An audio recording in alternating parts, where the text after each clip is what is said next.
of a city are literate, so that the chance of an individual being literate is 1 by 5. And assuming that 100 investigators each take 10 individuals to see whether they are literate, how many investigators would you expect to report 3 or less were literate? ठीक है, अब यहाँ question क्या है, question समझिएगा। Question ये है कि 20% पॉपुलेशन के 20% जो है वो लिटरेट है। 20% of the population of a city are literate. ठीक है, उसका मतलब क्या हुआ कि पूरे पॉपुलेशन में जो लिटरेट होने की प्रोबेबिलिटी है वो है 1/5, जो ऑलरेडी क्वेश्चन में ये चीज़ दे दिया है। 20% जो दिया है उसी का मतलब है ये 1/5। ठीक है, एंड उसी मतलब प्रोबेबिलिटी के टर्म में एक्सप्लेन कर दिया, लिख दिया है। And assuming that 100 investigators each take 10 individuals to see whether they are literate or illiterate। 100 investigators हैं और एक एक इन्वेस्टिगेटर्स 10 पर्सन को लेके लिटरेसी चेक कर रहा है। उसके बाद देखिए, अब हमें इन्वेस्टिगेटर्स पर अभी ध्यान नहीं देना है। 10 इंडिविजुअल्स, एक पर्सन क्या लिटरेसी चेक कर रहा है, 10 इंडिविजुअल्स। ठीक है, to see whether they are literate, how many investigators would you expect to report 3 or less were literate? तो हाउ मेनी इन्वेस्टिगेटर्स, तो ये चीज़ तो हम लोग बाद में निकाल लेंगे।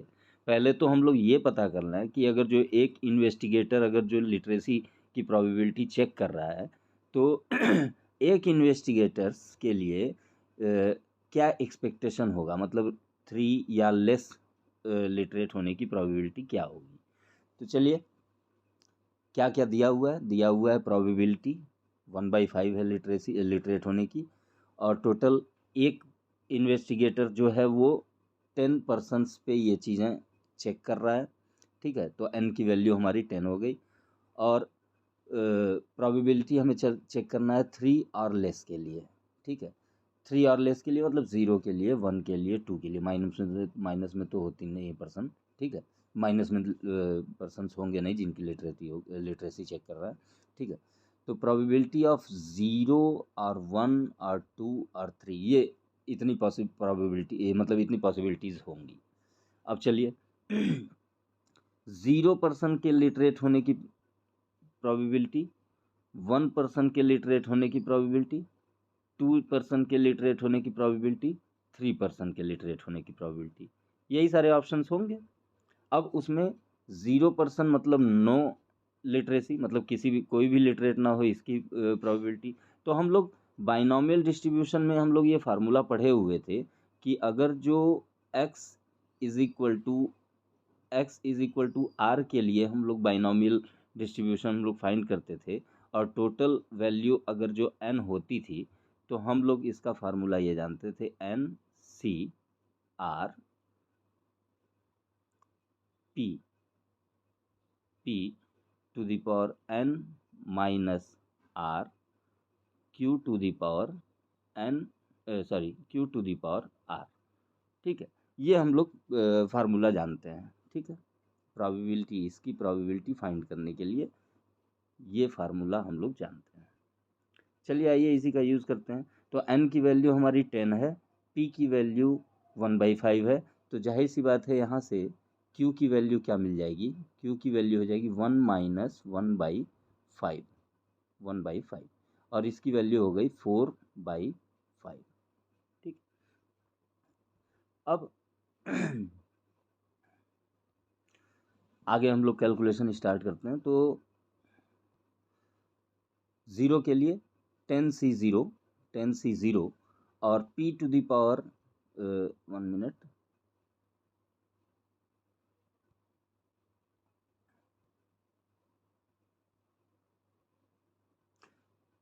10c0 p की वैल्यू r की वैल्यू 0 के लिए हम लोग फाइंड कर रहे हैं। यहाँ पे 0 के लिए r की वैल्यू 0 के लिए, तो 10c0 p to the power 0 q to the power, q हमने निकाल रखा था यहाँ, q is equal to 1 - 1/5 and this is equal to 4 4 1 minute 4/5, ठीक है।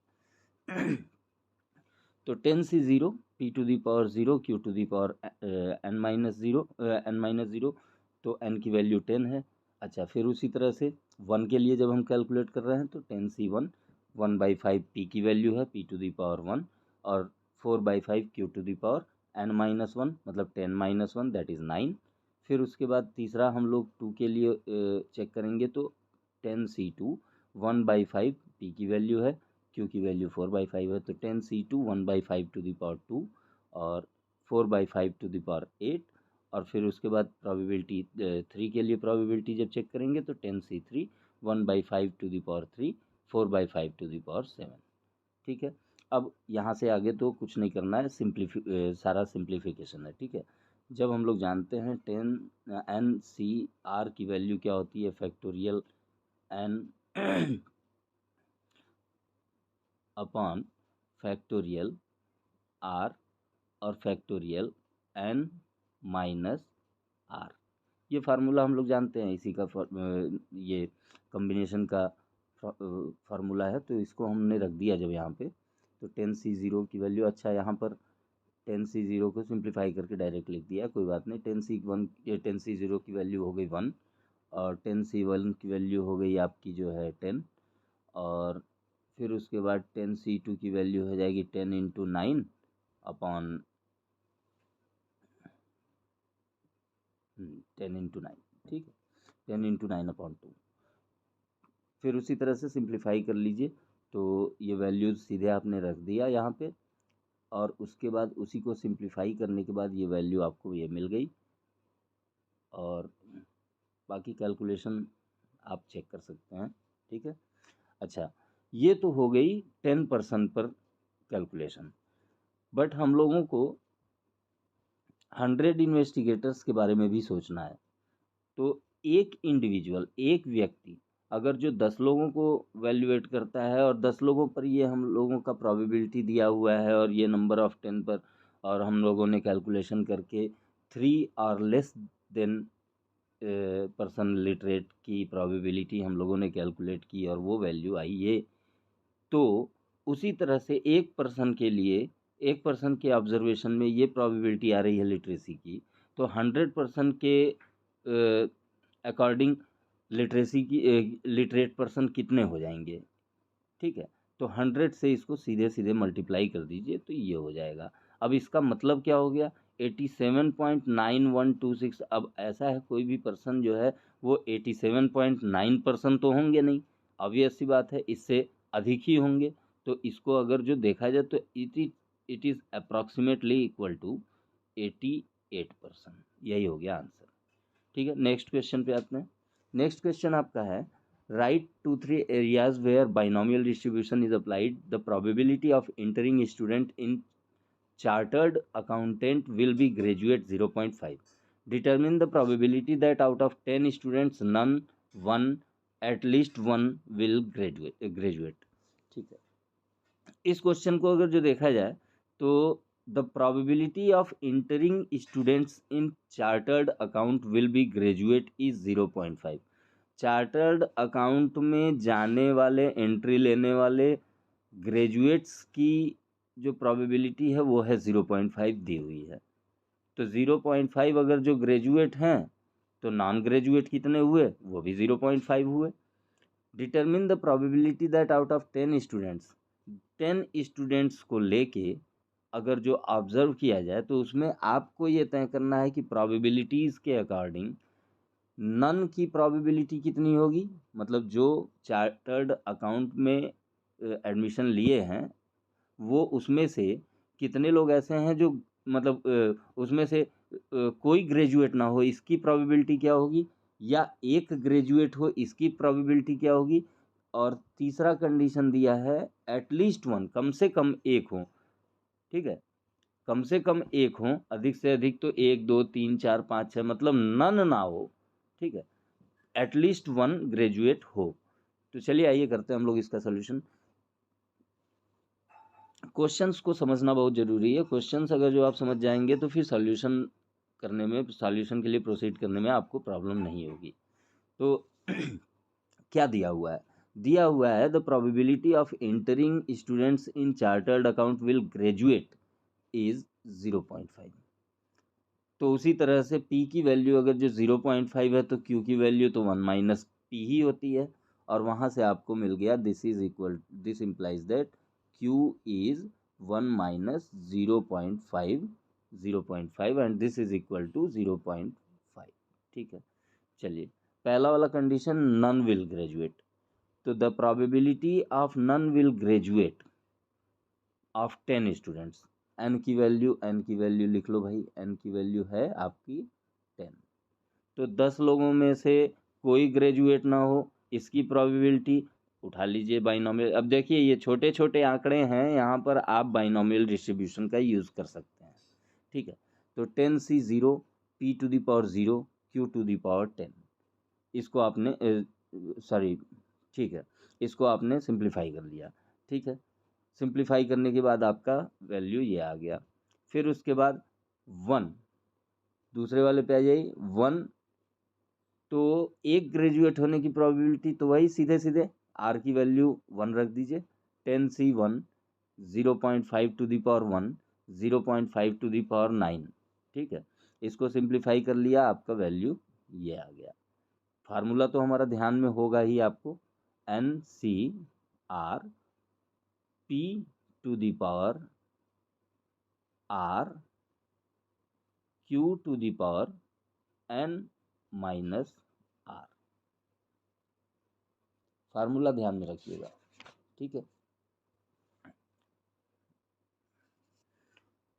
ये अभी लास्ट पिछले वाले क्वेश्चन में शायद हम लोगों ने प्रोबेबिलिटी ये फार्मूला जो लिखा था वो ये N माइनस आर पी पर लिख दिया था और R Q पर लिख दिया था, कोई बात नहीं, ये वाला सही है। ठीक है, फिर उसके बाद 1 के लिए हम लोगों ने ये कैलकुलेट किया। अब उसके बाद है at least 1 will graduate. At least 1 will graduate मतलब कम से कम एक, तो अधिक से अधिक 1 2 3 4 कुछ भी हो सकते हैं, मतलब कुछ भी क्या, 10 स्टूडेंट्स हैं तो 10 के 10 स्टूडेंट्स भी ग्रेजुएट हो सकते हैं। अब यहाँ पर प्रॉब्लम क्या है कि अगर जो हम लोग वैसे कैलकुलेट करेंगे तो 1 के लिए, फिर 2 के लिए, फिर 3 के लिए, 4 के लिए, 10 के लिए, तो ये कैलकुलेशन लंबा जाएगा। इससे ज़्यादा अच्छा है कि हम लोग एक के लिए नन के लिए कैलकुलेट कर लें और उसको 1 में से सब्ट्रैक्ट कर दें। तो यही तो हो गया, नन के लिए कैलकुलेट करेंगे तो उसी का कम्प्लीमेंट हो जाएगा, 10 के 10 या 1 या 2 या 3, ये सब के सब हो जाएंगे। ठीक है, तो probability of at least 1 will graduate of 10 students को कैलकुलेट करेंगे तो probability of at least 1 is equal to 1 minus probability of none, और प्रोबेबिलिटी ऑफ नन आपने कैलकुलेट कर रखा है, तो सीधे सीधे 1 में से वो वैल्यू सब्ट्रैक्ट कर दीजिए, आपका आ जाएगा वैल्यू। ठीक है, अच्छा ये यहाँ पर तो वो वाली कोई कंडीशन नहीं है, the probability of entering students, okay ठीक है, ये सीधे सीधे प्रोबेबिलिटी कैलकुलेट करने के लिए कह रहा था, आपने कैलकुलेट कर लिया। चलिए आइए नेक्स्ट क्वेश्चन पे। Assuming that probability of individual coal miner being killed in a mine accident during a year is 1/2400।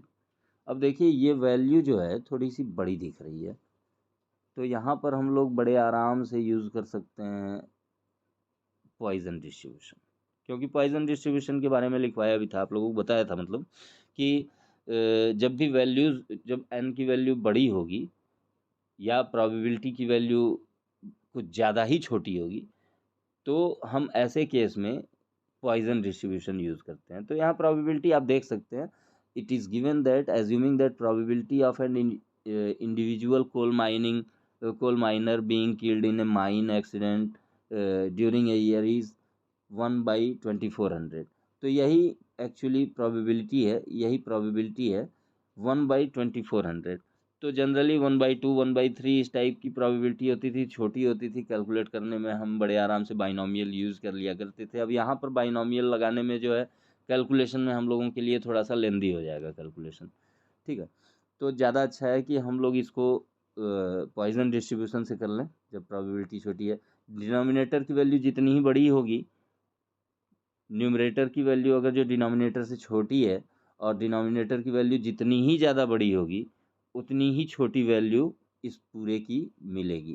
ठीक है, तो ये प्रोबेबिलिटी की वैल्यू काफ़ी छोटी है और n की वैल्यू हम देख सकते हैं 200 है। ठीक है, अब चलिए आइए पॉइजन डिस्ट्रीब्यूशन। पॉइजन डिस्ट्रीब्यूशन का फार्मूला आप लोग देखे होंगे। पॉइजन डिस्ट्रीब्यूशन का फार्मूला, एक मिनट, पॉइजन डिस्ट्रीब्यूशन का फार्मूला आप लोगों को बताया था मैंने। Probability of r is equal to m to the power r e to the power minus m upon factorial r। ये पॉइजन डिस्ट्रीब्यूशन में का फार्मूला था, ये पॉइजन डिस्ट्रीब्यूशन में प्रोबेबिलिटी निकालने का। ठीक है, तो चलिए n की वैल्यू 200 है। m क्या था हमारा? m हम जानते थे मीन था, ये m is equal to mean था और मीन का फार्मूला जो है वो np हम लोगों ने लिख रखा था बाइनोमियल डिस्ट्रीब्यूशन से कैलकुलेट करके। ठीक है, तो m की वैल्यू np है और np p की प्रोबेबिलिटी दी हुई है 1/2400, n की वैल्यू 200 दी हुई है। सिंप्लीफाई करने में m की वैल्यू मतलब मीन की वैल्यू आ गई 1/12। एटलीस्ट 1 को पूछ रहा है। ठीक है, use appropriate statistical distribution to calculate the probability that in a mine employing 200 miners there will be at least one fatal accident in a year। तो 200 लोग अगर जो काम कर रहे हैं तो फाइंड करना है, calculate the probability in a mine employing 200 miners. 200 लोग, 200 वर्कर्स काम कर रहे हैं उस माइन में। तो लास्ट ईयर फैटल एक्सीडेंट मतलब लास्ट ईयर जो एक्सीडेंट मतलब ऐसा एक्सीडेंट जिसमें आदमी मर जाए, लास्ट ईयर ऐसे एक्सीडेंट्स कितने हुए ये पूछ रहा है। तो आइए, प्रोबेबिलिटी ऑफ एटलीस्ट वन, कम से कम एक या अधिक से अधिक 2, 3, 4, बहुत सारे मतलब 200 तक सारे के सारे। ठीक है, तो इनकी प्रोबेबिलिटी अगर जो कैलकुलेट करें तो हम लिख सकते हैं probability of 1 plus probability of 2 probability of 3 probability of करते करते प्रोबेबिलिटी ऑफ 200। अब जरा सोचिए, is it possible to calculate this all? मतलब काफ़ी बड़ा हो जाएगा। तो हम ऐसा नहीं करने वाले हैं। हम कैसा करने वाले हैं कि probability of no one is killed there को 1 में से सब्ट्रैक्ट कर देंगे। तो 1 में से हमने 0% के किल्ड होने के प्रोबेबिलिटी को हमने सब्ट्रैक्ट किया। तो यहाँ पर सीधे सीधे आर की वैल्यू 0 रखनी है, नथिंग एल्स। ठीक है, तो 1 हो गया minus e to the power minus m into m to the power r मतलब 0। ठीक है, अपॉन फैक्टोरियल 0। ओके, अब m की वैल्यू हम लोग जानते हैं, m की वैल्यू निकाल रखा है 1/12। तो सीधे सीधे यहाँ पे फार्मूले में रखा 1 minus e to the power 1/12 minus 1/12। बस m to the power 0 factorial 0 1, m to the power 0 1 और फैक्टोरियल 0 1। तो सिंप्लीफाई कर लीजिएगा, आ जाएगा 0.08। ठीक है, आइए नेक्स्ट क्वेश्चन पे देखते हैं। ये है in a certain factory producing cycle tyres there is a small chance of 1 in 500 tyres to be defective. 500 tyre में कोई एक टायर डिफेक्टिव है। ठीक है, the tyres are supplied in lot of 10। Tyres जो सप्लाई होती है वो 10 टायर्स का एक बंच सप्लाई होता है। ठीक है,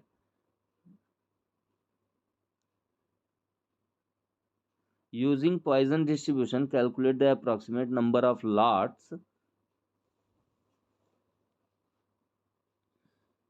okay, using Poisson distribution calculate the approximate number of lots। Using Poisson distribution calculate the approximate number of lots containing no defective, one defective and two defective tires respectively in a consignment of 10,000 lots। चलिए आइए, तो कहाँ चला गया, यही है। ठीक है, तो आइए चलिए करते हैं। प्रोबेबिलिटी दिया हुआ है कि 500 टायर्स में से एक टायर खराब निकलता है, खराब डिफेक्टिव होने की प्रोबेबिलिटी हमारी 1/500 है। और कह रहा है कि एक बंच में टोटल 10 टायर्स हैं एक लॉट में, ठीक है। चलो अब उसके बाद मीन हम कैलकुलेट कर लेते हैं। m is equal to n p, जहाँ n की वैल्यू 10 है और p की वैल्यू प्रोबेबिलिटी 1/500 है। सिंप्लीफाई कर लिया, आ गया 0.02। Probability of r is equal to, ये पॉइजन डिस्ट्रीब्यूशन का फार्मूला फिर हमने लगाया। क्यों लगाया भाई? जाहिर सी बात है, यहाँ प्रोबेबिलिटी आपको दिखाई दे रही है एक छोटी है, प्रोबेबिलिटी की वैल्यू छोटी है या n की वैल्यू बहुत ज़्यादा बड़ी है, तब ऐसी दशा में तो यहाँ पर n की वैल्यू तो बहुत बड़ी नहीं है बट प्रोबेबिलिटी की वैल्यू काफ़ी छोटी है, तो ऐसी दशा में हम लोग यूज़ कर सकते हैं पॉइजन डिस्ट्रीब्यूशन। वही हम लोगों ने किया है, ठीक है। तो जब ये फार्मूला है हमारा पॉइजन डिस्ट्रीब्यूशन का, क्या है? Probability of no defective. No defective मतलब आर की वैल्यू ज़ीरो। आर की वैल्यू ज़ीरो हमने इस फार्मूले में जब रखा तो ये हमें सिंप्लीफाई करके ये वैल्यू मिली। और number of lots containing the defective items, तो नंबर ऑफ 10,000 था क्या? ओके सॉरी, ये 10,000 था, ठीक है।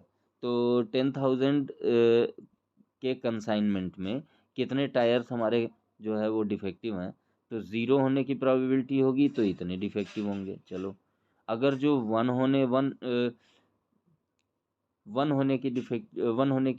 डिफेक्टिव होने की प्रोबेबिलिटी हम कैलकुलेट कर रहे हैं, तो ये फार्मूले में आर की वैल्यू 1 रख दिया, सिंप्लीफाई कर दिया, ये हो गया। और 10,000 के लॉट में हमने चेक किया तो उसी 10,000 से मल्टीप्लाई करके हमें मिल गया 196 लॉट्स। और अगर जो 2 टायर्स के डिफेक्टिव होने की प्रोबेबिलिटी हम कैलकुलेट करते हैं तो वो हमें पॉइजन डिस्ट्रीब्यूशन फार्मूले से ये मिल गया। और जब इसको हमने 10,000 के लॉट्स के अकॉर्डिंग कैलकुलेट किया तो ये हमें 2 लॉट्स मिला, ठीक है। आइए नेक्स्ट क्वेश्चन पे। ए कार हायर फ्रॉम एक एक A car hires from firm has 2 cars which it hires out day by day. The number of demands for a car on each day is distributed as a Poisson distribution with mean 1.5.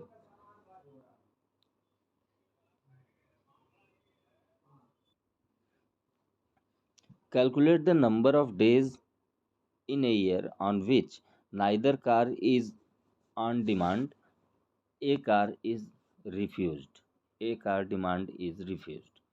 अब ये कह रहा है कि एक car hire करने वाली एक फर्म है जिसके जो दो कार्स को हायर करती है डे बाय डे, ठीक है।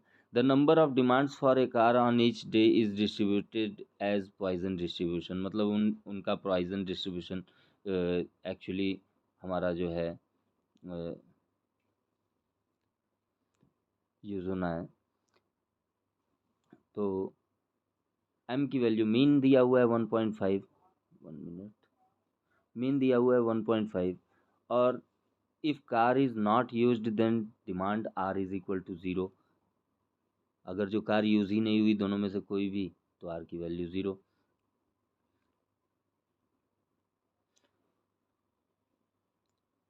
तो पॉइजन डिस्ट्रीब्यूशन के फार्मूले से क्या हो जाएगा? Probability of r is equal to e⁻⁻m m⁻r upon factorial r, जहाँ पर आर की वैल्यू 0 हमने रखा, तो आर की वैल्यू 0 और एम की वैल्यू 1.5, तो कैलकुलेट करने पे हम लोगों को प्रोबेबिलिटी ऑफ 0 ये मिल गया, ठीक है। Number of days in a year which when the demand is 0 is, अब ये जैसे क्या बात है कि ये जो वैल्यू है वो हमारा पर डे के लिए है। अब नंबर ऑफ़ डेज़ पर कैलकुलेट कर रहे हैं, तो नंबर ऑफ़ डेज़ पर कैलकुलेट कर रहे हैं तो ये हम लोगों को 365 से इसको मल्टीप्लाई कर दिए, नंबर ऑफ़ डेज़ पर दिया हुआ है, तो एनुअल जो है इसका हम लोग कैलकुलेट किए तो ये आ गया हम लोगों का 81.4315, मतलब इसको अप्रॉक्सीमेटली इक्वल टू 81 डेज। फिर उसके बाद दूसरे क्वेश्चन पे आते हैं। इसी में दूसरा पार्ट जो है, ए कार डिमांड इज़ रिफ्यूज्ड। जब कार हायर करते समय कि दोनों में से कोई एक या दो हायर किया जा सकता है। अब ये रिफ्यूज़ कब होगा? जब कार हायर करने का डिमांड जो है, मतलब 2 कार से अधिक अगर जो डिमांड किया जाएगा, तो some demand is refused if the number of demands is more than 2, ठीक है। 2 बार से अधिक अगर जो डिमांड किया गया तो फिर वो आर की वैल्यू 2 से अधिक होगी तब हमारा रिफ्यूज़ होगा। तो आइए इसको सिंप्लीफाई करते हैं। तो 1 minute, probability when r is greater than 2, तो प्रोबेबिलिटी ऑफ 3, प्रोबेबिलिटी ऑफ 4 करते करते ये हमारा इनफाइनाइट टाइम्स भी, मतलब कितने भी बार हम कार को डिमांड कर सकते हैं। लेकिन यहाँ लिख रहा है neither car is sorry A car demand is refused. तो 1 माइनस, जब कार का डिमांड रिफ्यूज़ करते हैं, probability of 0, probability of 1, probability of 2, ठीक है। तो इन सारे के सारे को हम, मतलब इन सारे को कैलकुलेट करना तो पॉसिबल है नहीं उतना लंबा। तो जाहिर सी बात है, हम अगर जो 2 या 2 से छोटे वाले को 1 से सब्ट्रैक्ट कर दें तो ये पूरे की वैल्यू आ जाएगी। तो 1 minus probability of 0 plus probability of 1 probability of 2, इनको सब्ट्रैक्ट कर दिया हमने। तो प्रोबेबिलिटी ऑफ 0 पर हमने निकाल ही रखा है, ये है। प्रोबेबिलिटी पर 1 पर जो है कैलकुलेट कर लेंगे। तो ई टू दी पावर, ये हम लोगों का जो फार्मूला है, फार्मूले में हम लोगों ने रख दिया आर की वैल्यू 1। जब आर की वैल्यू 1 रखा तो ये मिला, आर की वैल्यू 0 पर ये मिला था, आर की वैल्यू 2 पर ये मिल गया। सबको इसमें रख के सिंप्लीफाई करने पे हमें ये वैल्यू मिली, और simplify completely 1 minus that all simplification, ये हम लोगों को ये मिल गया। Number of days in a year when some demand of car is refused. तो इसको अगर जो कैलकुलेट किया जाए तो ये तो मान लो एक दिन के लिए ऐसे कैलकुलेट किया हुआ है।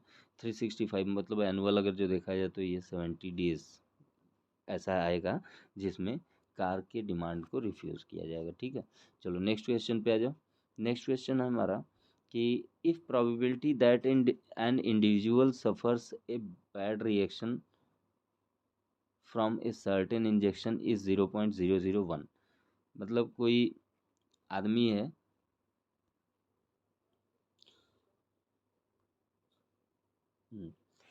तो ये if the probability that individual suffers a bad reaction from a certain injection is 0.001, मतलब क्या है कि कहीं भी कोई एक व्यक्ति है, उसको अगर जो कोई गलत इंजेक्शन लग जाने से जो रिएक्शन होता है उसकी प्रोबेबिलिटी 0.001 है। किसी मतलब पर्टिकुलर इंजेक्शन लगाने से जो रिएक्शन हो जाए, 0.001 है उसके प्रोबेबिलिटी। तो हमें कैलकुलेट करना है कि अगर जो 2000 पेशेंट्स हों, 2000 लोग हों, तो उन पर टोटल कितने लोगों पे ये जो है रिएक्शन करेगा ये इंजेक्शन, इसकी प्रोबेबिलिटी कैलकुलेट करनी है। तो आइए, तो फर्स्ट ये पहली बात तो ये कि क्या क्या दिया हुआ है नोट कर लेते हैं। दिया हुआ है कि प्रोबेबिलिटी ऑफ रिएक्शन, ठीक है, रिएक्शन होने की प्रोबेबिलिटी 0.001 है, और टोटल पर्सन हमारे कितने हैं, 2000 है। मीन की वैल्यू निकालते हैं तो m is equal to n into p होता है। n की वैल्यू 2000 है, p की वैल्यू 0.001 है, उसे मल्टीप्लाई करके मिल गया 2। ये 2 क्या है, मीन की वैल्यू। तो प्रोबेबिलिटी ऑफ r का फार्मूला होता है e to the power minus m to the power r upon factorial r।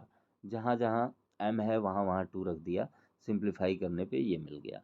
अब क्या है, पहला वाला कंडीशन एग्जैक्टली 3, मतलब 3 लोगों पर रिएक्शन होने की प्रोबेबिलिटी पहले कैलकुलेट करनी है। तो 3 लोगों के लिए आर की वैल्यू 3 रख दिया जाए। तो जब इस वाले में हमने आर की वैल्यू 3 रख दिया तो मिल गया, ये सिंप्लीफाई करने पे हमें 0.18 मिल गया, ठीक है। फिर उसके बाद मोर देन 2, 2 लोगों से अधिक पर इसके रिएक्शन होने की प्रोबेबिलिटी कैलकुलेट करनी है। तो 2 लोगों से अधिक तो 3 भी होंगे, 4 भी होंगे, 5 भी होंगे, करते करते 2000 तक होंगे। तो this is not possible to calculate this all. तो हम लोग कर सकते हैं कि 3 से कम वालों को 1 में से सब्ट्रैक्ट कर दिया जाए, ठीक है। तो 1 minus probability of 0, probability of 1, probability of 2, इनको सब्ट्रैक्ट कर देंगे। प्रोबेबिलिटी ऑफ 0 कुछ और नहीं करना है, जो आपका ये लिखा हुआ था उसी में आर की वैल्यू 0 पुट कर दो, इसी में आर की वैल्यू 1 पुट कर दो, इसी में आर की वैल्यू 2 पुट कर दो, और इसी को सिंप्लीफाई कर लो, आपको मिल जाएगा ये आंसर, ठीक। और प्रोबेबिलिटी ऑफ नन की बात पूछ रहा है, तो नन के लिए 0, आर की वैल्यू 0, सीधे सीधे आर की वैल्यू 0 रख देंगे, हमारा सिंप्लीफाई करने पे ये वैल्यू आ जाएगी, ठीक है। फैक्टोरियल 0 की वैल्यू 1 होती है। अच्छा, अब उसके बाद 0 के लिए हमने कैलकुलेट कर लिया, मोर देन 1 के लिए कैलकुलेट करें तो अगेन दिस इज हेक्टिक कि 1 से अधिक 2 3 4 अप टू 2000 कैसे कैलकुलेट करेंगे। तो इससे बढ़िया है मोर देन 1 के लिए कह रहा है तो एक काम करते हैं, लेस देन और इक्वल टू 1 कर लेते हैं, मतलब 0 के लिए और 1 के लिए कैलकुलेट करके 1 में से सब्ट्रैक्ट कर देते हैं। वही काम हमने किया है, सिंप्लीफाई करने पे हमें ये आंसर मिल गया। आइए नेक्स्ट क्वेश्चन पे। नेक्स्ट क्वेश्चन है कि if there are 3 misprints in a book of 1000 pages, find the probability that a given page will contain no misprint more than 2 misprints। Question ये कह रहा है कि 1000 पेजेस की एक बुक है, ठीक है। If there are 3 misprints in a book, पूरे 1000 पेज की एक बुक है और उसमें टोटल बुक में 3 मिसप्रिंट्स हैं। तो अगर जो एक पेज को कंसीडर किया जाए तो उस एक पेज में प्रोबेबिलिटी कैलकुलेट करनी है नो मिसप्रिंट होने की या मोर देन 2 मिसप्रिंट होने की। चलिए आइए, वैल्यू एन की वैल्यू कितनी है 1000 और पी की वैल्यू कितनी है, अगर जो 1000 एन नहीं है, प्रोबेबिलिटी कैलकुलेट करने के लिए हमें नंबर ऑफ पेजेस और मिसप्रिंट दे रखा है। तो प्रोबेबिलिटी क्या, फेवरेबल आउटकम मिसप्रिंट 3 और total outcome that is 1000 pages, और प्रोबेबिलिटी की वैल्यू हो गई 0.003। ये प्रोबेबिलिटी हो गई। एन की वैल्यू देखा जाए तो यहाँ पर नंबर ऑफ ऑब्जर्वेशन, मतलब जितने पर हमें ऑब्जर्व करना है, तो ए गिवन पेज, तो एन की वैल्यू 1 हो गई। और जब हम मीन कैलकुलेट करेंगे तो mean is equal to n into p is equal to 1 into 0.003। ये प्रोबेबिलिटी, मतलब एन की वैल्यू 1 है और प्रोबेबिलिटी हमारी 0.003 है। कैलकुलेट करने पे हमें ये मिल गया, क्या मिल गया, मीन। ये हमें मीन मिल गया। अब उसके बाद पॉइजन डिस्ट्रीब्यूशन का फार्मूला ये दिया हुआ है, probability of r e to the power minus m upon into m to the power r upon factorial r, ठीक है। तो इस फार्मूले को ध्यान में रखिएगा, यहाँ एम है तो यहाँ नीचे एम है, और आर यहाँ ऊपर है तो यहाँ आर नीचे है, ठीक है। ये चीज़ ऐसे मतलब दिमाग में बैठाने के लिए। फिर उसके बाद आर की वैल्यू 0 पर कैलकुलेट, नो मिसप्रिंट की बात कर रहे हैं तो आर की वैल्यू 0 पर हमने कैलकुलेट कर लिया पॉइजन डिस्ट्रीब्यूशन को, हमें ये मिल गया बाई नो प्रोबेबिलिटी। फिर उसके बाद मोर देन 2 मिसप्रिंट के लिए कैलकुलेट कर रहे हैं, तो अब जरा सा सोचिएगा 1000 बुक में अगर जो 3 मिसप्रिंट मिल रहे हैं तो एक बुक में एक पेज में कितने मिसप्रिंट्स हो सकते हैं अधिकतम। अगर जो 2 से अधिक की बात कर रहा है और 1000 पेज की एक बुक है, हो सकता है तीनों के तीनों मिसप्रिंट्स एक ही बुक में हो, एक ही पेज में हो। तो एक ही पेज में अगर जो होंगे तो एक पेज पर हम अगर जो आर इज़ ग्रेटर देन 2 की के लिए कैलकुलेट करें तो प्रोबेबिलिटी ऑफ 3 के लिए कैलकुलेट कर सकते हैं कि 3 मिसप्रिंट हो, ठीक है, उसके लिए। तो फिर आर की वैल्यू सीधे सीधे उस फार्मूले में जब 3 रखे तो वैल्यू हमें ये मिल गई। अब इसी से आपको ये वैल्यू मिल जाती है, 0 के लिए आपको ये मिल गया और थ्री मिसप्रिंट्स के लिए ये आंसर मिल गया। आइए नेक्स्ट क्वेश्चन ये है कि fit Poisson distribution to the set of observations. तो ये कुछ वैल्यूज़ दी हुई हैं और उनकी फ्रीक्वेंसी दी हुई है। तो 0 की फ्रीक्वेंसी 122, 1 की फ्रीक्वेंसी 60, 2 की फ्रीक्वेंसी 15, 3 की फ्रीक्वेंसी 2, 4 की फ्रीक्वेंसी 1। इसके लिए हमें कुछ और नहीं करना है, सीधे सीधे कर रहा है fit a Poisson distribution to the set of observation. बस इसको जनरली सबका जो है नॉर्मली वो करना है, पॉइजन डिस्ट्रीब्यूशन कैलकुलेट करना है जो इसमें फिट हो जाए। तो मीन हम लोगों को कैलकुलेट करना होता है, मीन के लिए फार्मूला हम लोग जानते हैं। यहाँ पर चूंकि हमारा डिस्क्रीट डाटा दिया हुआ है, ठीक है, डिस्क्रीट फ्रीक्वेंसी डिस्ट्रीब्यूशन दिया हुआ है, तो यहाँ पर हम उसको क्वेश्चन को वर्बल क्वेश्चन नहीं है तो इसको हम लोग इसी तरह से डील करेंगे कि मीन कैलकुलेट करने का formula sigma F x upon sigma F, मतलब एन होता है सिग्मा एफ, ठीक है। यहाँ से हमें मीन मिल जाएगा। मीन की वैल्यू हमें कैलकुलेट करने के लिए एक्स लिख लिया और फिर उसके बाद फ्रीक्वेंसी लिख लिया, दोनों का मल्टीप्लाई कर लिया करेस्पॉन्डिंग। तो पहला वाला 0 हो जाएगा, 60 इंटू 160, 30 2 इंटू 15 ये हो गया 30, फिर 3 इंटू 2 6 हो गया, फिर 4 इंटू 1 4 हो गया, सबका सम 100। और नीचे फ्रीक्वेंसी, सम ऑफ फ्रीक्वेंसी, जब इनका सम लिया हमने तो मिल गया 200। तो मीन की वैल्यू क्या हो जाएगी, sigma F x 100 upon sigma F 200 1/2। अब देखिए सीधे सीधे मीन की जब वैल्यू आ गई तो अब यहाँ पॉइजन डिस्ट्रीब्यूशन का फार्मूला तो हम लोग जानते ही हैं, ये होता है पॉइजन डिस्ट्रीब्यूशन का फार्मूला। अब जब यहाँ पर आर की वैल्यू 0 रखा हमने तो आर, अब यहाँ पर पॉइजन डिस्ट्रीब्यूशन के फार्मूले में ये एक्चुअली मीन की वैल्यू रख चुका है, तो ठीक है फार्मूला बता चुका हूँ अभी पिछले क्वेश्चंस में। तो आर की वैल्यू 0 रखने पे हमें वैल्यू मिल गई ये, ठीक है। अच्छा, थियोरेटिकल फ्रीक्वेंसी, जैसे ये 200 frequency, sum of the frequency कितनी है 200 है, तो सीधे सीधे इस प्रोबेबिलिटी को हम 200 से मल्टीप्लाई कर देंगे तो हमें थियोरेटिकल फ्रीक्वेंसी मिल जाएगी। और गिवन गिवन फ्रीक्वेंसी जो थी हमारी, गिवन फ्रीक्वेंसी में हम लोग उसके अप्रॉक्सीमेट लिखेंगे 121, एक्चुअली 121.3 अगर जो फ्रीक्वेंसी देखा जाए तो कोई नंबर का अगर जो हम फ्रीक्वेंसी देख रहे हैं तो वो एक होल नंबर में ही होगा, ठीक है। तो this is approximately equal to 121। फिर उसके बाद उसी तरह से one r is equal to 1 के लिए हमने कैलकुलेट किया, तो सीधे सीधे इसी में हमने आर की वैल्यू 1 रख दी, सिंप्लीफाई करने पे ये मिल गया। और इसका थियोरेटिकल फ्रीक्वेंसी जब हमने 200 से मल्टीप्लाई किया तो ये हो गया, और this is approximately equal to 61। फिर उसी तरह से 2 के लिए कैलकुलेट किया, ये आया, और this is approximately equal to 15। 3 के लिए कैलकुलेट किया तो 0.0126 आया, और इसको 200 में मल्टीप्लाई करके 2.5 मिला, और this is approximately equal to 2। फिर 4 के लिए हमने कैलकुलेट किया तो सिंप्लीफाई करने पे 0.0016 आया, और इसको 200 में मल्टीप्लाई करके हमें मिल गया 0.32, and this is approximately equal to 1, ठीक है। आइए नेक्स्ट क्वेश्चन पे, ये है, अब इसको देखते हैं। तो fit a Poisson distribution to the following data which gives number of yeast cells पर स्क्वायर फॉर 400 स्क्वायर्स। तो ये नंबर ऑफ सेल्स पर स्क्वायर दिए हुए हैं और करेस्पॉन्डिंग नंबर ऑफ स्क्वायर्स भी दिए हुए हैं। सीधे सीधे ये भी डिस्क्रीट फ्रीक्वेंसी डाटा दिया हुआ है x और करेस्पॉन्डिंग फ्रीक्वेंसी f। यहाँ भी सिंपली पीछे पीछे पीछे इसके जस्ट पहले वाले जो क्वेश्चन हम लोग किए हैं सेम उसी तरह का क्वेश्चन है, तो इसको आप लोग खुद से प्रैक्टिस करेंगे, ठीक है। Okay, thank you.